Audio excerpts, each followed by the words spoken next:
राम भक्तों के लिए 11 माह में दूसरी बार खुशी का मौका। मंदिर निर्माण का रास्ता साफ होने के बाद अब मंदिर आंदोलन के प्रणेता भी बाबरी विध्वंस केस में कोर्ट से बरी हो गए हैं।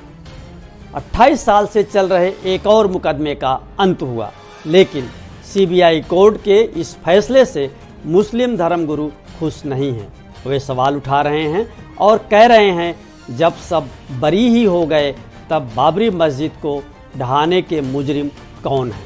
मुस्लिम पक्षकार कोर्ट के इस फैसले को हाई कोर्ट में चुनौती देने की तैयारी में है। तो क्या एक बार फिर मंदिर मस्जिद का विवाद कोर्ट में उलझ कर रह जाएगा?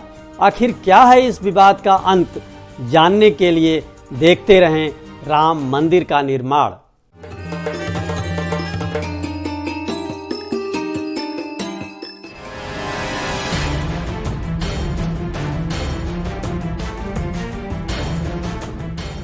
वह 6 दिसंबर 1992 की दोपहर थी, जब उन्मादियों की भीड़ ने अयोध्या में रामलला परिसर स्थित बाबरी मस्जिद के ढांचे को गिरा दिया था। इसके बाद तो देश भर में दंगे हुए, खून खराबा हुआ, सैकड़ों की जान गई। मामले में 47 एफआईआर दर्ज हुई। भीड़ को उकसाने और ढांचा को ढहाने के लिए 49 लोगों को आरोपी बनाया गया।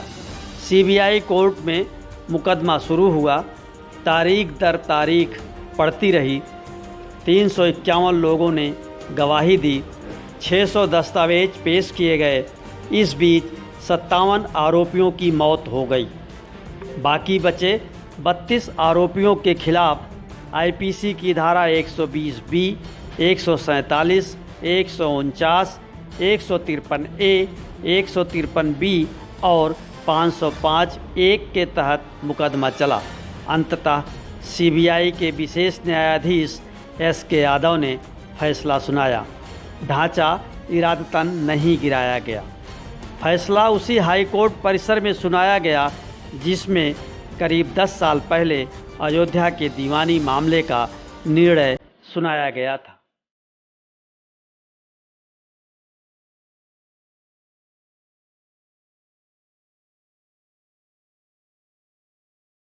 राम जन्मभूमि बाबरी मस्जिद दीवानी विवाद जो ज़मीन पर मालिकाना हक को लेकर था, उससे अलग ढांचा ध्वंस का ये आपराधिक मामलों का मुकदमा था।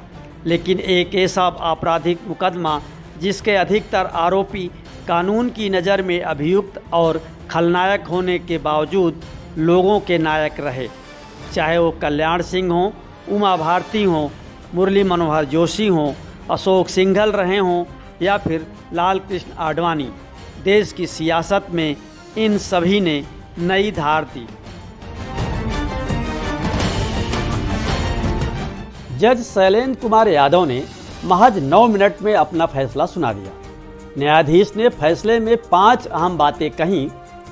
बाबरी मस्जिद का ढहाया जाना पहले से नियोजित नहीं था। आरोपियों के खिलाफ पर्याप्त सबूत नहीं हैं। सीबीआई की ओर से दिए गए ऑडियो वीडियो की प्रामाणिकता साबित नहीं की जा सकती।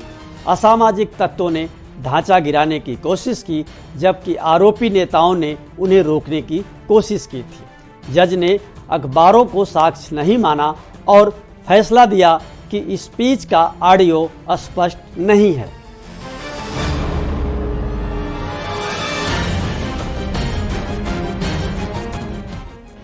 All India Muslim personal law board के सेक्रेटरी और वरिष्ठ अधिवक्ता जफर याब जिलानी फैसले से खुश नहीं हैं। वे कहते हैं, सबूत और गवाह के रूप में सरकारी अफसर मौजूद थे, फिर सबूतों की कमी कैसे हो सकती है। उनका कहना है 1994 से हाई कोर्ट और सुप्रीम कोर्ट ये कहते आ रहे हैं कि यह क्राइम हुआ है, जबकि शिया धर्मगुरु मौलाना कलवेज अब्बाद का कहना है कि सुप्रीम कोर्ट ने बाबरी मस्जिद फैसले में ये माना था कि मस्जिद को गिराना जुर्म और कानून के खिलाफ था। अब जब सब इस मामले में बरी ही हो गए हैं, तब बाबरी मस्जिद को गिराने वाले आखिर मुजरिम कौन हैं? मुस्लिम पक्षकार इस फैसले को हाई कोर्ट में चुनौती देंगे।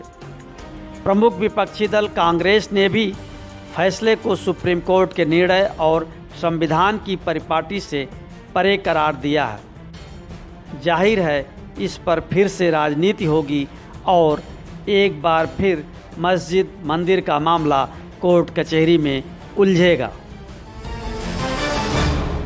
सीबीआई कोर्ट के इस फैसले के बाद अब नए सिरे से सियासत शुरू हो गई है। बिहार में चुनावी रणभेरी बच चुकी है।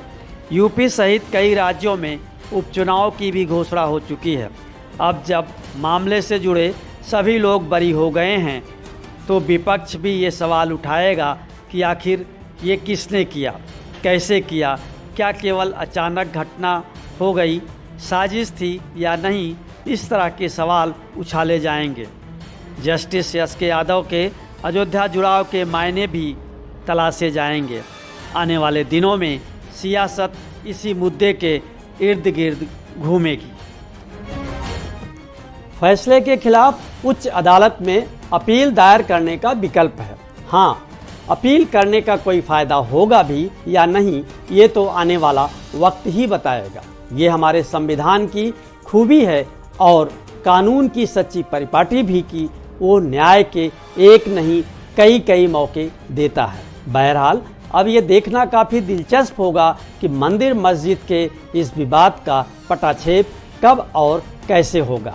बिहार चुनाव और वाई इलेक्शन में ये मुद्दा कितना असर डालता है, कितना नहीं, इस फैसले से नए मंदिर और मस्जिद के निर्माण पर भी कोई फर्क नहीं पड़ेगा। लेकिन धार्मिक और सामाजिक नेताओं को ये ख्याल रखना होगा कि समाज में सद्भाव काम न हो। आपको ये शो पसंद आया तो लाइक करें, शेयर करें और हाँ, कमेंट बॉक्स में अपनी राय ज़रूर लिखें।